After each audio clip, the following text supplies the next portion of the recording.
Welcome to Season 4 of the Spotlight series, Don't Just Survive, Thrive.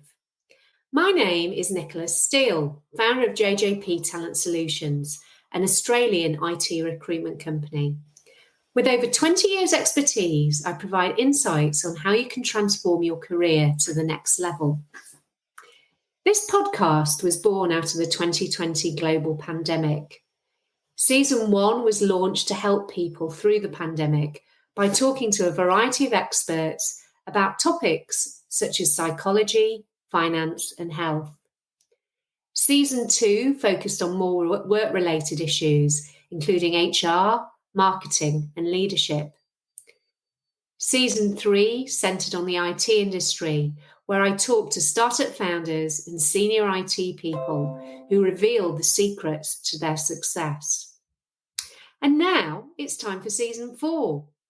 This season continues the focus on tech leaders, as well as startup and scale-up founders about their stories and insights. I hope you enjoy listening.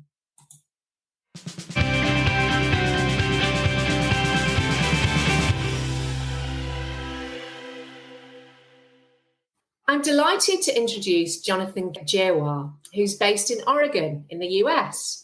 Jonathan is Technical Evangelist at TechSoft 3D, a company which provides 3D software development toolkits that power world-class engineering applications. Jonathan has 25 years' experience in the software development industry and has a passion for building the next generation of 3D software. Jonathan, thank you for joining me on Season 4, Episode 2 of the Spotlight series, Don't Just Survive, Thrive. Hi, Nicola. Thank you. It's nice to be here. Thank you for being here. And it's wonderful to see you and all that wonderful snow over there in the winter in Oregon, whereas we're overheating over here in Australia. Yeah, I know. The storms have been intense this winter so far. Yeah, wow. Yeah. It's funny, isn't it? I guess you probably want the heat and I want the cold. But anyway, we won't talk about the weather, although I think some of your softwares tackled that, so we can talk about that later in the podcast. So, Jonathan, tell me a little bit more about your background and career history. So I've always had a real interest in 3D graphics and being able to use that to do different things. And so even from a young age, video games, I think a lot of us have grown up around those now. And the 3D graphics of being part of those has interested me. My career, though, has taken me in a slightly different direction as opposed to being a video game programmer or working in that industry. And it's really focused on everything else. And so in university, I got a degree in computer science, still with a focus on design and art and 3D graphics. And I went to several different companies doing that, first in medical visualization. So we helped visualize neurons and pancreatic cells and help see what's at a very microscopic level. And now at TechSoft 3D, we're also doing 3D graphics, but in this case, supporting the engineering industry with toolkits to visualize buildings and ships and cars, planes, trains, many other things as well. Fantastic. And that's really interesting how that developed there and how you've used your passion for 3D in such a variety of different ways. And tell me a bit more about Hoops toolkits and why you think SDKs are more important than ever. Yeah, so you won't find a piece of TechSoft technology on the shelf. You can't buy it really in the e-store, but everything you touch has gone through our design tools in one way or another, has been touched by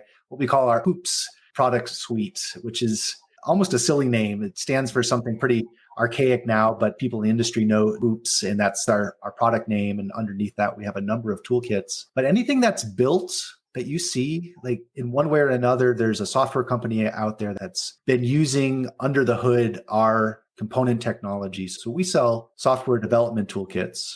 So not an end user product, but the nuts and bolts that go into building much bigger software products. We call ourselves an OEM, and you might know that from automotive. You have probably a car, and manufacturer probably didn't make let's say the alternator or the windshield wipers. It was Bosch, an OEM provider that did that. And they do that for everybody. Same with us, is we have a graphics engine. So we were able to Yeah. see 3D, and over probably 200 companies are using that to see 3D. We have a bunch of data toolkits that allow you to bring data in from a variety of sources. So you can't visualize anything until you have data. So we have kind of a way to bring data in and look at it, and then also a way to share it, maybe on the web through 3D PDFs, and anything in between, like analysis or healing. So you can 3D print it, model it. So if you want to improve upon it by adding additional features, we either make or resell these software tools that then go into all of the engineering software being used in the world today.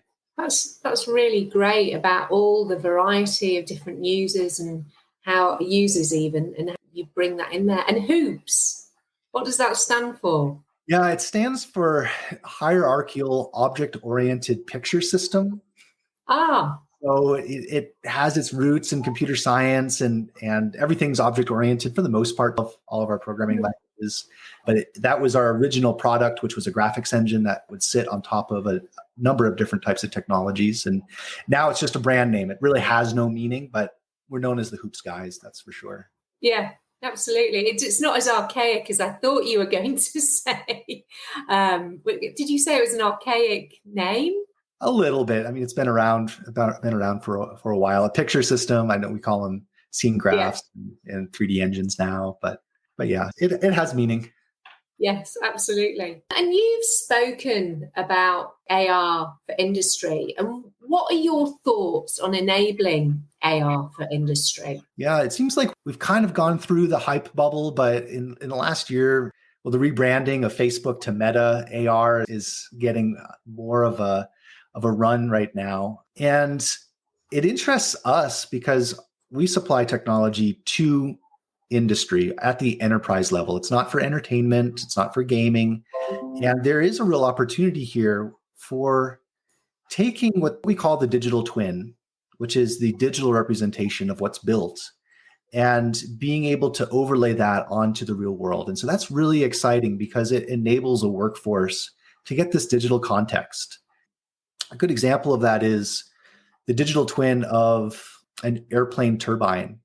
Now, you could have a model of that, like a 3D object model, and you can visualize it, but being able to trace that specific Rolls-Royce turbine from production into being delivered to a customer through the maintenance, and having that digital footprint, and then overlaying it, giving that data to a maintenance technician is really helpful, because they know, okay, I just don't have this model that, or like a 2D, let's say, layout in my design documents, but I actually have the exact model and how it's been altered through its life cycle, especially as it's out there being used over the course of many years. So that's really interesting. Being able to enable the workforce to get that digital context and be able to overlay it during their everyday jobs, especially moving that information outside of the office. So we're talking about people who are working with their hands.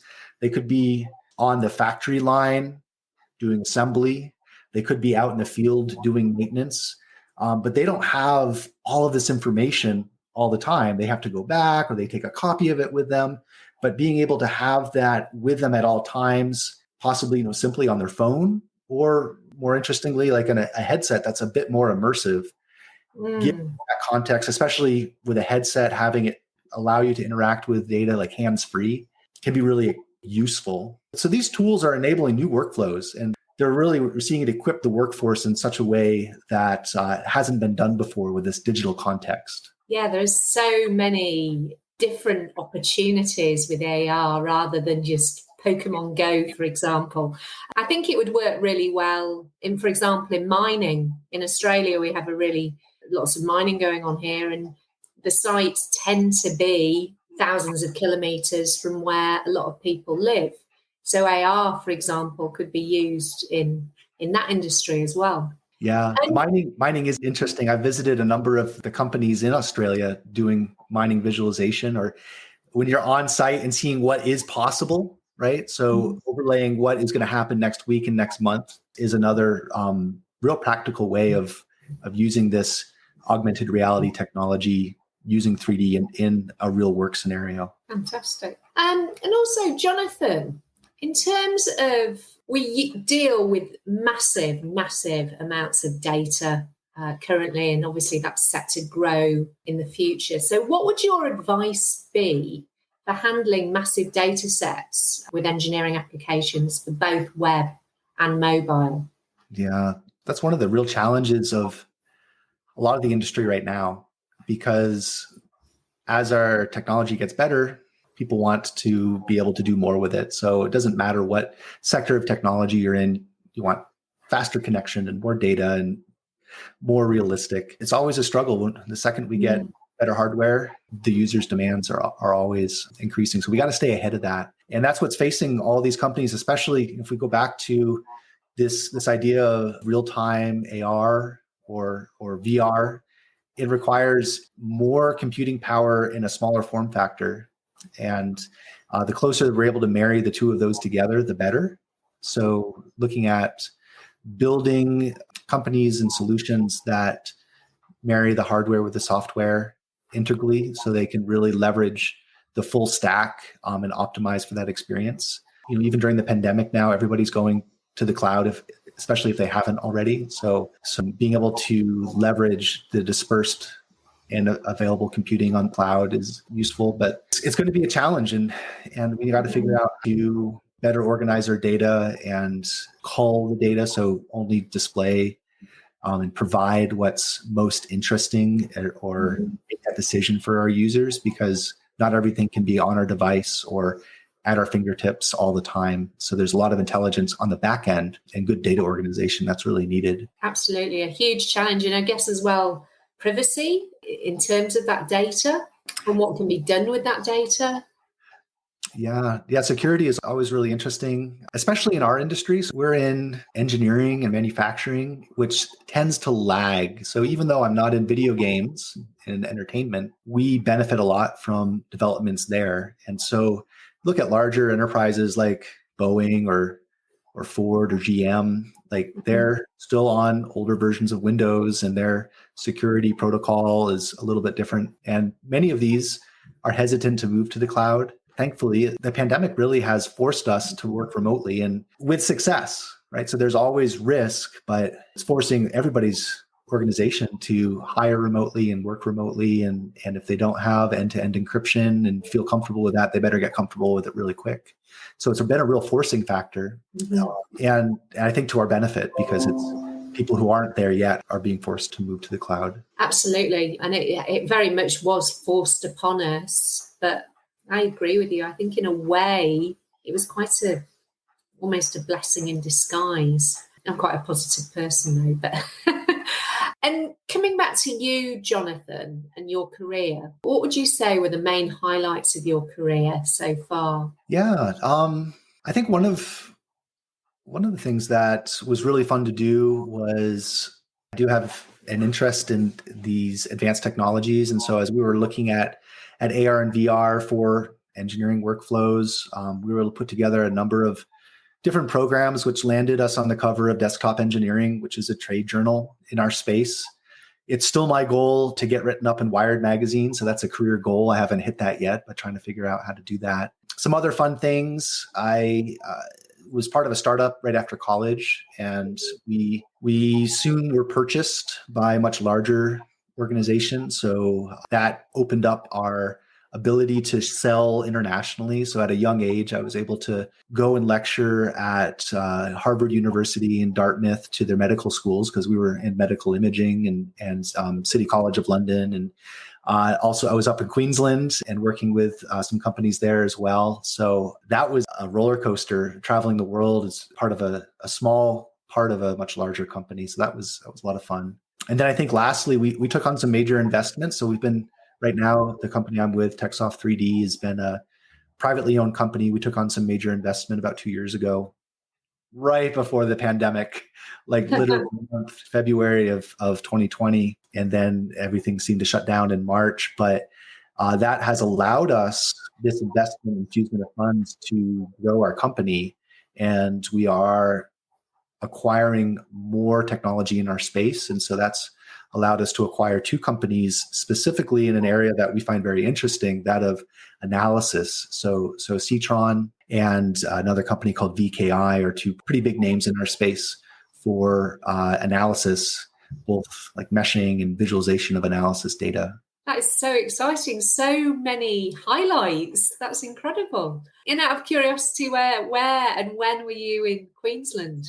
Oh, let's see. That was before TechSoft. So I've traveled to Australia twice now with TechSoft. So with Media Cybernetics, the company I was with prior to TechSoft.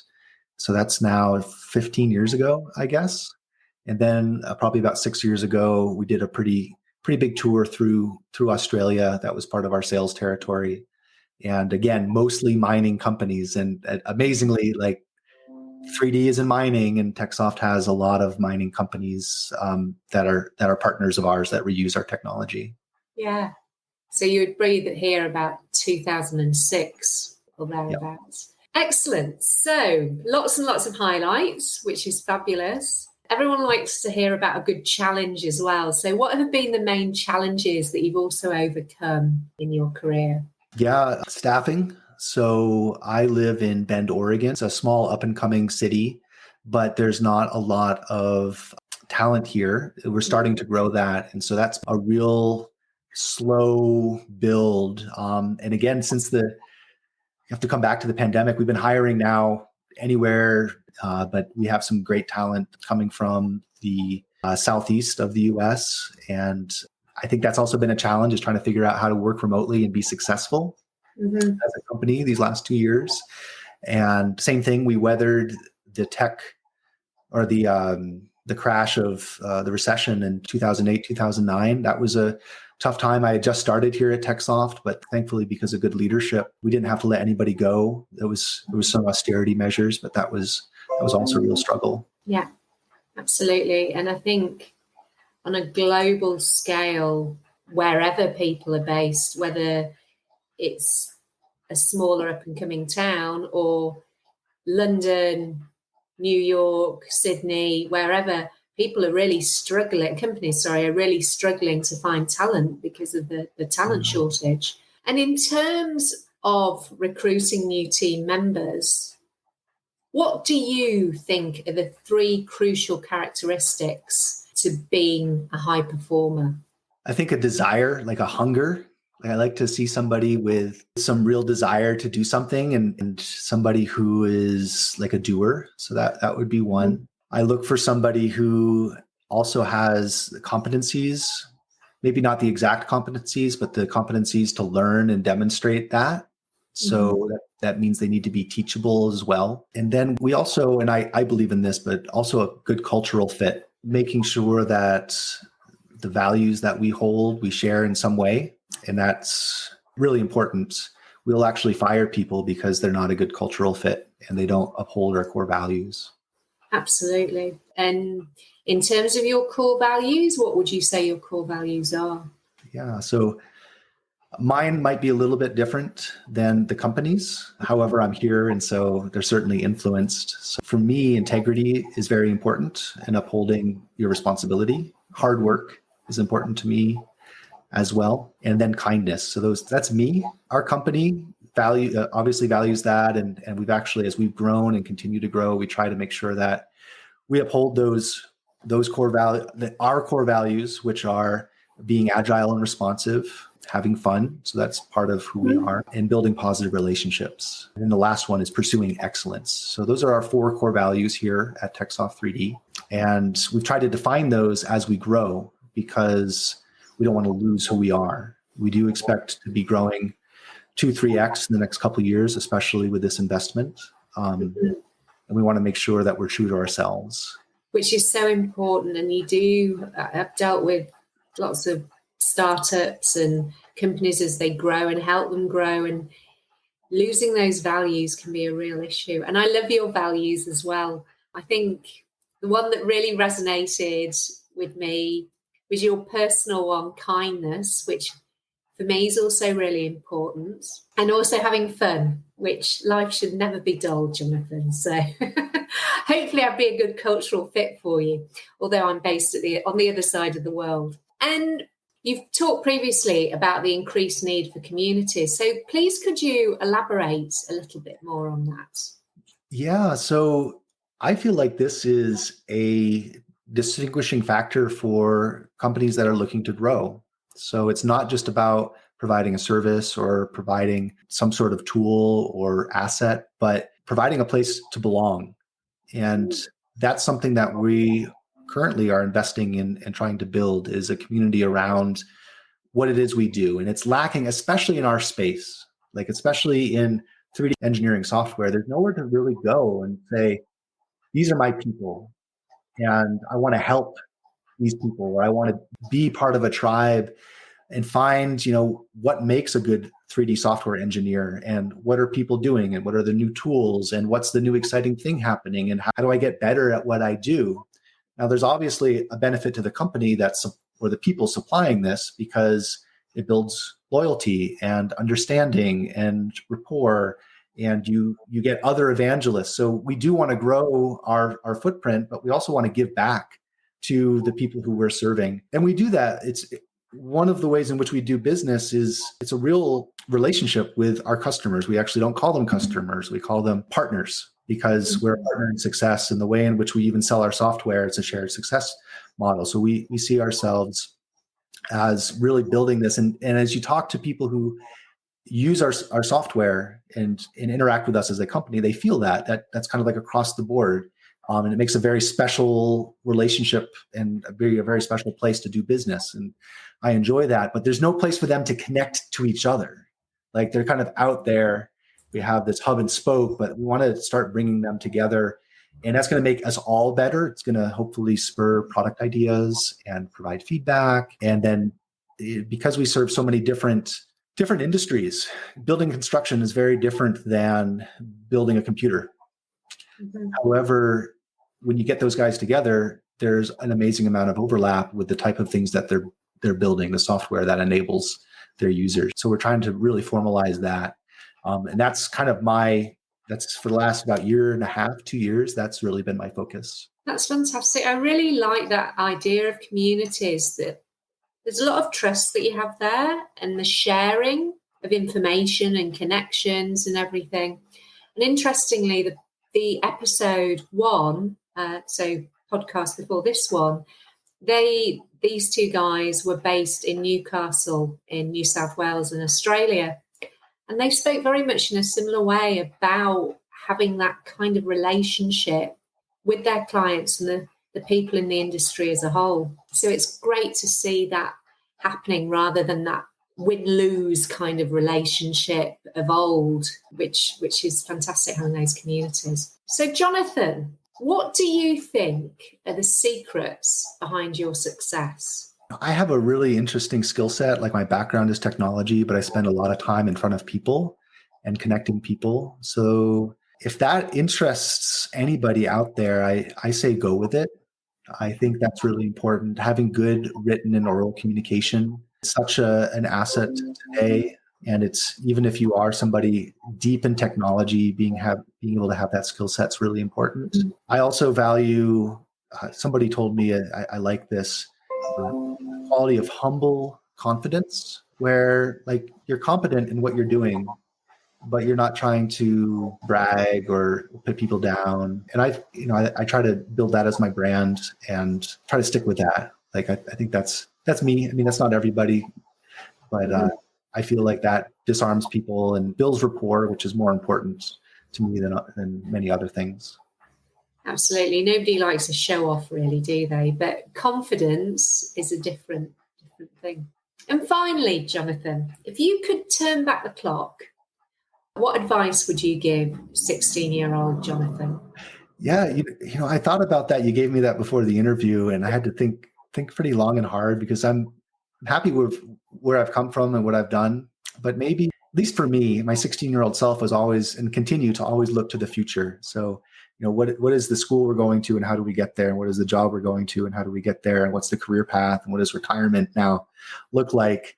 And I think probably the one piece of advice would be just like, that's okay. Like some planning is okay, but just also make sure that you're just in the moment and you care for yourself and those around you. So you're not always kind of rushing to the next thing, but you're present with where you are right now. And that's pretty special and pretty awesome as it is. That's really great advice for someone who's 16 or somebody who's, 46, 56, however old, to be present, stop thinking about the future or the past and focus on the very now. Well, Jonathan, thank you very much for sharing your insights. Is there anything else that you'd like to share? No, I think that's fantastic. Thanks so much for chatting today. Thank you very much. It was a delight speaking to you. Thank you.